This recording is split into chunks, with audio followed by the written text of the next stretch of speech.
There is a type of person who, even when faced with the worst news, the saddest films or the most painful goodbyes, keeps their eyes as dry as a desert at noon.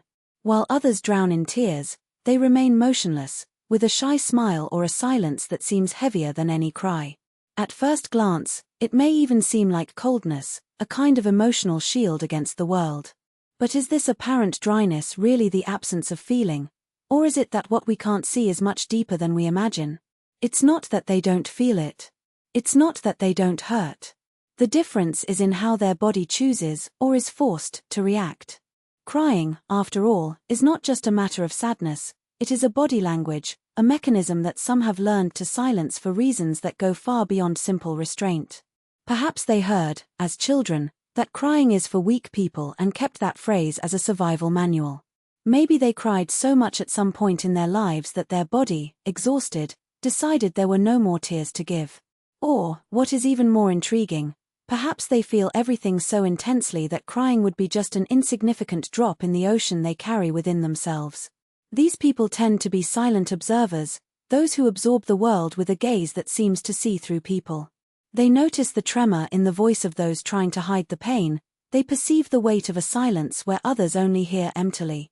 But when the time to outsource arrives, something stops them. It's not indifference, it's as if their body has a security system that, when it detects an overwhelming emotion, triggers an emergency protocol: contain, breathe, swallow. The problem is that, over time, swallowing becomes a habit. And what was supposed to be temporary protection becomes a prison. There are also those for whom tears simply don't come, no matter how deeply they are hurt. It's as if the mechanism that should release the pain was broken, or worse, as if the body had decided that crying wouldn't do any good. These people often carry a peculiar loneliness, not the loneliness of someone who is alone, but that of someone who feels misunderstood even by themselves. Why can't I cry when everyone else cries? Am I a monster? Am I not loving enough? Doubt gnaws at them from the inside, because society has taught that tears are the currency of legitimate pain. And when you don't cry, it's like your sadness has no value. But here's the secret that few people understand: not crying doesn't mean not suffering. Sometimes it's the opposite. There are pains so deep that the body refuses to transform them into something as ephemeral as tears. There are angers so old that they have crystallized into silence. There are loves so intense that they can only be kept, because putting them out would mean risking losing them for good. These people are not cold, they are reservoirs. They store everything: the joy they don't dare celebrate, the sadness they don't let escape, the fury they don't allow to explode. And one day, when you least expect it, that reservoir overflows in ways no one was prepared to see. Perhaps they laugh too loudly at inappropriate times, as if humor were an outlet for what cannot be said. Maybe they remain silent for hours, lost in thoughts that no one can reach. Or, more commonly, they may simply disappear, not physically, but emotionally, as if they have learned that the only way not to drown is to swim away from everything, even themselves. If you are one of these people, no, you are not defective. Your body has found a way to survive, even if that way isn't the most understood. And if the tears don't come, it's not because you don't feel it, it's because what you feel is so vast that it can't fit into such a small gesture. Perhaps, deep down, you are waiting for something greater than the momentary relief of crying. Maybe I'm waiting for justice, for reparation, for a world that finally understands that pain isn't just what you see running down your face. And if today you feel guilty for not crying, remember, there are other ways to mourn. There is the pain that is written in poems never read, the sadness that turns into music, the anger that is channeled into tireless work. There is love that is demonstrated in actions, not in words. You are no less human for not shedding tears. You are, perhaps, a different kind of strong, the one who carries the weight of the world without letting it show, the one who chooses, even without meaning to be the safe haven for others because you have learned that no one will be yours. So the next time someone says, "Why don't you cry?" respond with the truth that only you know: because my tears, when they come, will be for something I truly deserve. And until then, know that your dryness is not emptiness. It's resistance. It's survival. It's proof that even when the world expects you to break, you find a way to stay whole. The pain that doesn't cry, silence as a language of the invisible. What if I told you that the absence of tears is not a void, but a map? A map of scars so deep that the body has learned not to bleed in public. Because crying is sometimes like screaming in a soundproof room. The effort is immense, but no one hears. And when you realize that your tears are just an echo, the body chooses another language. There are those who carry pain as a state secret, not out of pride, but because the world has already proven that it is not prepared for certain truths. Have you ever seen someone drown in silence? This is how some people live, with their lungs full of water, but their lips sealed, because they know that other people's panic will not save them. Loneliness isn't the lack of people around, it's the certainty that no one would be able to dive as far as you are. And then, the pain transforms. It doesn't disappear, it changes shape. Turn the hand that grips the steering wheel too hard in traffic. The smile that takes a second longer to appear in photos. The obsession with organizing drawers at 3 a.m, as if tidying up the chaos of objects could, through osmosis, tidy up the chaos within you. Have you ever noticed how some people clean their house as if they were putting out invisible fires? This is not OCD. It's the body saying, if I can't control what I feel, I'll control what I see. But here's the paradox. This resistance to crying is not shielding. It's an open wound that has learned not to bleed. Because bleeding hurts. Bleeding is scary. Bleeding makes people look at you as if you are a problem to be solved rather than a human to be witnessed. So you swallow. And swallowing hurts more than crying, but at least no one asks you to stop swallowing. The weight of those who don't cry. Have you ever stopped to think about the cost of being someone else's safe haven? Those who don't cry are often the ones who know how to hold back the most. They are the friends who arrive at 4 a.m. without asking why. Those who listen to stories of betrayal and don't judge. Those who hug without asking for explanations. They are human lighthouses, but lighthouses have no right to go out. Headlights are only allowed to burn out. And burning is tiring. Burning consumes. There is a silent exhaustion in always being the strong one, in having to translate your own pain into advice for others. How wise you are, they say. But wisdom, sometimes, is just pain well disguised as a lesson. Have you ever noticed how those who understand love the most are often the ones who have been hurt the most by it? It's no coincidence. It's survival. They learned to navigate in the dark because no one gave them a flashlight. And then a day comes when the body refuses the script. Hands shake. The chest tightens without warning. Do you find yourself staring at the ceiling at 3 a.m., asking, how long can I stand being the person everyone cares about? Can't tell, but can't fall apart? Because here's the blunt truth. The world loves a hero, but no one wants to see the hero take off his mask. The dry revolution. But what if I told you that not crying could be an act of rebellion? A refusal to perform pain in the way that is expected of you. Because crying, in our culture, is theater. It's the obligatory scene after the tragedy, the close-up on the wet face that proves you really felt it. But what if you feel in a way that doesn't allow for tears? What if your pain is so great that it extends beyond your tear ducts and into your bones, your stomach, the way you fold your towels with surgical precision? There is a terrible strength in those who don't cry. They're not frozen, they're boiling inside. And when that boil finally boils over, it's not in tears. It's in decisions. In cutting ties that bleed. In rebuilding lives from scratch. In creating art that makes others cry for them. Have you ever noticed how the most brutal poets are the ones who write with a pen dipped in poison, not tears? They don't cry. They destroy. They rebuild. Here's the irony. The world calls those who don't cry cold, but fire burns more than ice. Ice numbs. Fire transforms. And maybe you're not waiting for tears.